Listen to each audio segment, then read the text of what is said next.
Hey, this is Mr. YIZO Jones Sr. What if I told you that the book of Proverbs can make you successful? Want to know how? Stay tuned.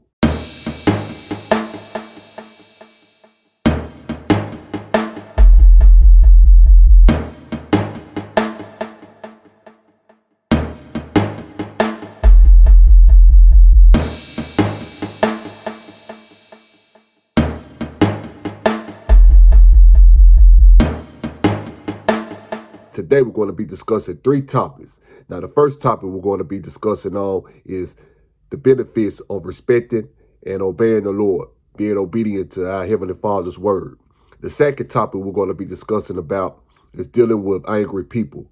And the third topic we're going to be discussing about is diligence. Now, I hope you got your pen and I hope you got your pad. But most importantly, I hope you got your Bible because you know you need that word. All right, let's get to it. Proverbs chapter 22. A good name is rather to be chosen than great riches, and love and favor rather than silver and gold. The rich and poor meet together. The Lord is the maker of them all. A prudent man foreseeth evil, and hideth himself, but the simple pass on and are punished. By humility and the fear of the Lord are riches, and honor, and life. Thorns and snares are in the way of the fraud. He that doeth keep his soul shall be far from them. Train up a child in the way he should go, and when he is old, he will not depart from it. The rich ruleth over the poor, and the borrower is servant to the lender. He that soweth iniquity shall reap vanity, and the rod of his anger shall fail. He that hath a bountiful eye shall be blessed, for he giveth of his bread to the poor. Cast out the scorner, and contention shall go out. Yea, strife and reproach shall cease. He that loveth pureness of heart, for the grace of his lips the king shall be his friend. The eyes of the Lord preserve knowledge, and he overthroweth the words of the transgressor. The slothful man said, There is a lion without, I shall be slain in the streets. The mouth of a strange woman is a deep pit. He that is abhorred of the Lord shall fall therein. Foolishness is bound in the heart of a child, but the rod of correction shall drive it far from him. He that oppresseth the poor to increase his riches, and he that giveth to the rich shall surely come to want. Bow down thy ear, and hear the words of the wise, and apply thy heart unto my knowledge. For it is a pleasant thing if thou keep them within thee. They shall withal be fitted in thy lips. That thy trust may be in the Lord, I have made known to thee this day, even to thee. Have not I written to thee excellent things in counsel and knowledge, that I might make thee know the certainty of the words of truth, that thou mightest answer the words of truth to them that sent unto thee? Rob not the poor, because he is poor, neither oppress the afflicted in the gate. For the Lord will plead their cause, and spoil the soul of those that spoil them. Make no friendship with an angry man, and with a furious man thou shalt not go, lest thou learn his ways, and get a snare to thy soul. Be not thou one of them that strike hands, or of them that are sureties for debts. If thou hast nothing to pay, why should he take away thy bed from under thee? Remove not the ancient landmark which thy fathers have set. Seest thou a man diligent in his business, he shall stand before kings. He shall not stand before mean men. All right, the first topic is going to be coming from verse 4. You see what I'm saying? And when you're respecting and obeying the Lord, you know, you're getting benefits from that. And those three benefits are wealth, long life, and honor. Now, the first one I want to talk about is wealth. See, when I mean wealth, I mean you will have money that's protected. You see what I'm saying? You will have money put up. You will have money that you can spend right now, just in case, you know, you get in a bad situation. You have an emergency fund, and you also have money that's invested, making money for you. You see what I'm saying? While you are making money. You understand? So you will be protected at all times. So when we're talking about wealth, we're not just talking about just having a whole lot of money, because you can have a whole lot of money and the next day you lose it all and you won't have nothing. You see what I'm saying? So wealth is basically building a wall of protection over your finances and everything that you own, all of your assets. You see what I'm saying? And the Lord promised that if you just respect him and be obedient in his word. Now, the second thing that I want to talk about is about long life. You see what I'm saying? Because you're going to be healthy when you're following and obeying our Heavenly Father's laws. He has a whole lot of laws based on what you should eat, what you should not eat. He also have laws on what you should do and what you should not do. That means that, you ought to walk in his spirit so you not fulfill the lust of the flesh. And the things not to do is to be out here and sinning. You see what I'm saying? You being obedient to him, you are guaranteed to live a long life. You understand what I'm saying? Because you're not going to be doing things that's going to be hurting your body. You're not going to be doing certain things that's going to hurt your spirit. You're not going to be attracting the wrong things into your life. You see what I'm saying? You will be guarded and protected by that because the Lord will be moving on your behalf. You see what I'm saying? Now, the third thing I want to talk about is honor. Now, when we're talking about honor, we're not talking about honor among men. We're talking about honor from our Heavenly Father. You see what I'm saying? And when the Lord honors you, he will put you in front of people that disrespect you. He will show these people that he's the one that's protecting you, that can nobody stop what he's doing. He will show these people that you are walking in his will. You don't even have to say a word. You don't have to boast or brag because the Lord has his own way of doing it. You see what I'm saying? So he promised those three things, all right?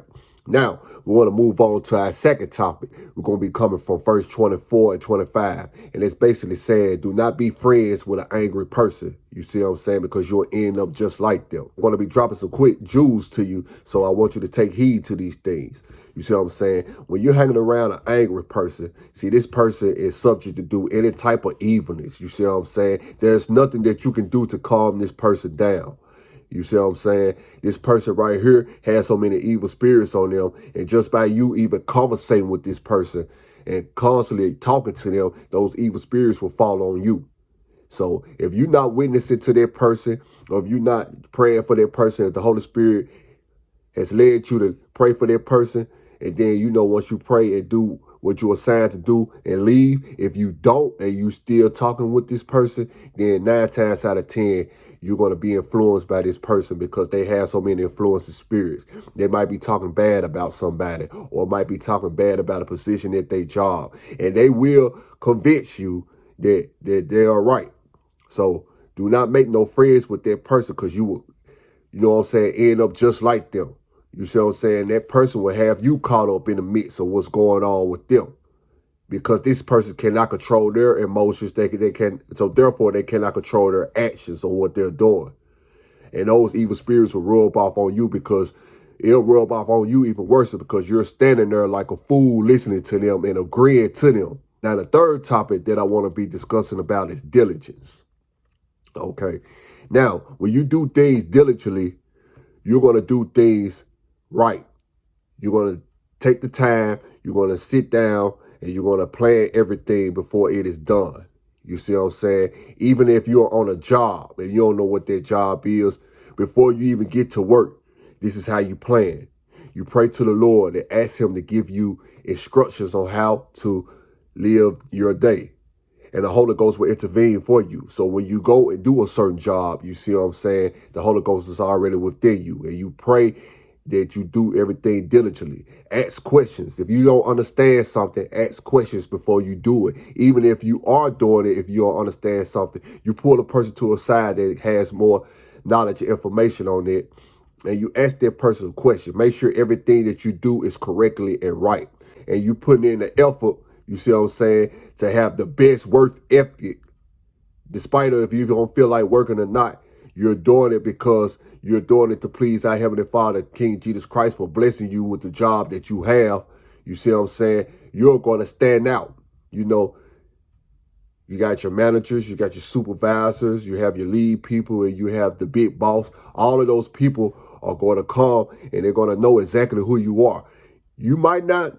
Let me tell you something. When you're on a job, just because a manager, a supervisor, or a big boss doesn't come to you directly and tell you you're doing a good job, that doesn't mean that they're not looking. Those people know who are working in their area and who not. And I promise you, you're going to have a lot of benefits and a lot of favor come to you when you are a diligent worker. See, don't nobody on this earth like a lazy person. You see what I'm saying when it comes to a job. And when you are working a job and you are being diligent, you are going to get taken care of. Now, you're going to have some people that's going to try to take advantage of you or things of that nature. But it's one thing that you should remember. You're doing your job. You're doing it righteously because our Heavenly Father has blessed you with that job. So you don't worry about what people do to you because the Lord is going to take care of that. As long as you're being diligent and showing the Lord that you are grateful and thankful that He has blessed you with this job and you doing your work, going the extra mile, handling your business, then you're going to stand out in front of everybody. You see what I'm saying? And like I said, you don't have to have the mentality that you're better than everybody, but the Lord is just going to have favor with you. He's going to show you certain things to do to even be more diligent. Just like you're being diligent in His word, watching this video right now, taking the time out of your busy schedule to study on how to become successful. You're already being diligent on your goals and on how you want your life to go. You apply the same thing when you are at work. Or you just might be your own, you know what I'm saying, self-boss. You might be an entrepreneur. If you're an entrepreneur and you own your own business, then how diligence will help you is ones that are higher up, you see what I'm saying? They might invest into your business. And not only that, I'm going to give you one right here. You might hire some people or you just might have workers. When they see that you're diligent, man, your team is going to be super diligent. That's going to motivate them. That's going to ignite a fire in them to be even more diligent. It's going to help your business as well. All right. I want to thank y'all for watching Proverbs chapter 22. Proverbs chapter 23 will be on the way. All right. Until then, I'll see you next time. Thank you, and God bless you.